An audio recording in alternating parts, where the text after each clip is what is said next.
Hey LeBron, you had a couple of travels in the fourth quarter, specifically that first one. I think after, did you just want to talk us through this then? Yeah, I mean, I don't know. I mean, I seen him on the replays, and it's a move I've been making pretty much my whole career. And if that's the call that's going to be called travel, then I would like to see it across the whole board. Every game, and it consistent like that.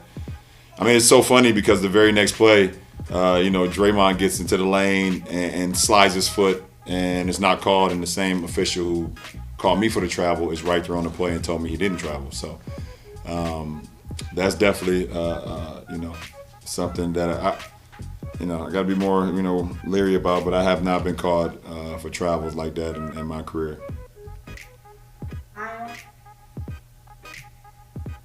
Hey, LeBron, as a team, I think you guys only had 4 fast break points, and on that last possession before the timeout, it looked like you might have the transition opportunity. Do you guys feel like you were attacking up in transition on offense tonight? I think at times, including myself, we settled for the perimeter shot in transition instead of attacking to the rim. But we've been pretty good at that all year. And some games you're going to have. We would love to be in transition more, but you got to get stops to be in transition. And in the fourth quarter, they did a good job of not allowing us to get too many stops. Okay.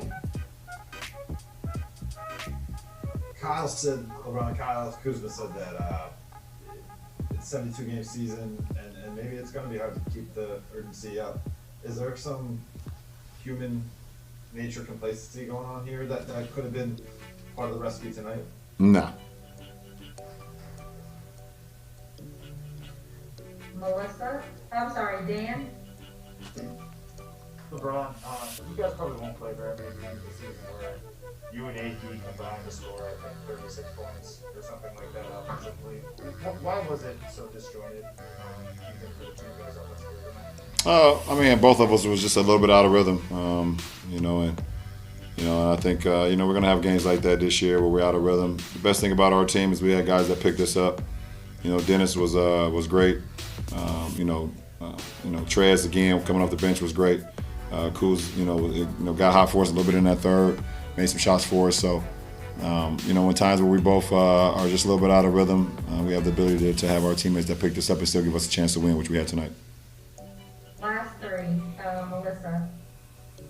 Hey LeBron, we're approaching the 1 year anniversary of Kobe's death, and you obviously did so much to honor him, including giving a title in his honor.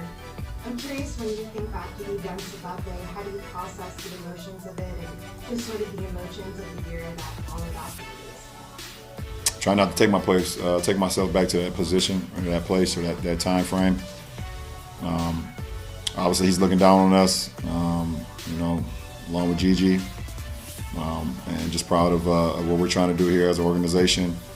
And hopefully we continue to make him proud as well and make her proud to wear the purple and the gold every night. So I don't want to live in the past. I definitely don't want to live out that day again. So it's about always continue to move forward and continue to live on his legacy. Last two. Harmony. Hey LeBron, in two-part here in lieu of Martin Luther King Day, you had shared in the bubble that you were reading the autobiography of Malcolm X. So I was wondering, is there a book about Martin Luther King or one of the speeches that really resonates with you? What do you draw from how both Martin Luther King and Malcolm X brought about change? I've never read an autobiography of Martin Luther King. Obviously I grew up in school you get taught a little bit about him, especially during Black History Month, things of that nature. But as I continue to grow and continue to come into myself, you just read a lot of his teachings, a lot of his speeches, a lot of his forecomings and things that he believed in and things that he preached that would be better for the change of America and the change for the better people. So, when you just look at some of his most famous quotes and things that he was able to say to the people and believe in, it's things that we're going through right now. It's things that if we apply, then it will make our society a lot better. He was a man of the people, and he had a lot of power. And that's why he was ultimately gunned down, unfortunately, because of the power that he had for the people. People resonated with him. People believed in him. People wanted to walk with him and talk with him and be with him. You just live on. His legacy, along with Malcolm X, continues to live on about what they preached. We got outplayed in the second half. Simplest way to put it. We didn't defend at the rate that we've been the last few games, or that we did in the first half. They downsized with the second unit, gave us some problems. And then offensively, we got hesitant, tried to overpass a few different times, and we didn't have a great offensive fourth quarter to try to close things out. Just that final sequence there after you get the rebound, what was your thinking? And sometimes, of course, you get a good shot if you go down and don't call a timeout, but how did that play evolve, and what were you seeing before you finally got one? Yeah, we had a chance to attack in transition before their defense was set. We wanted to look at that when it was clear that we weren't going to get a great look in transition. We called a timeout, and we got a decent look with Bron, coming up to gut. Dave. Fred, you were teed up for your reaction to Drew getting pushed to the ground, or taking contact with the ball to the ground, and then there was that sequence where LeBron was called for a travel, and then Draymond scored in the lane, and some of the guys were calling for a travel. How much do you think the officiating affected tonight's outcome? I don't have anything to say about the officiating. Dan. Frank, how did you feel about kind of just the overall late game organization? It seemed like you guys had a little of a hard time to kind of get in and out of stuff. Yeah, we got hesitant, and that's an area, it's an early game in a season that you watch that, and it's an opportunity to learn from it. Like I said, we just got hesitant on the offensive end, a little casual. I'd say it's at certain points in the game, which you can't do with a lead against a team like that has great firepower.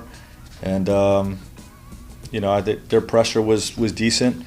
I thought most offensive possessions we were organized, but like I said, we either hesitant or overpassed, and had a lot of lost possessions in the fourth. Kyle. Frank, obviously, you guys are on the winning streak. The last 4 games have been blowouts. Do you feel like, perhaps you can maybe take a little complacency from that, and that might have contributed to what happened today? No, I think if we came out sluggish, we could say that. I thought we came out with great energy, built up a big early lead. We just didn't sustain it.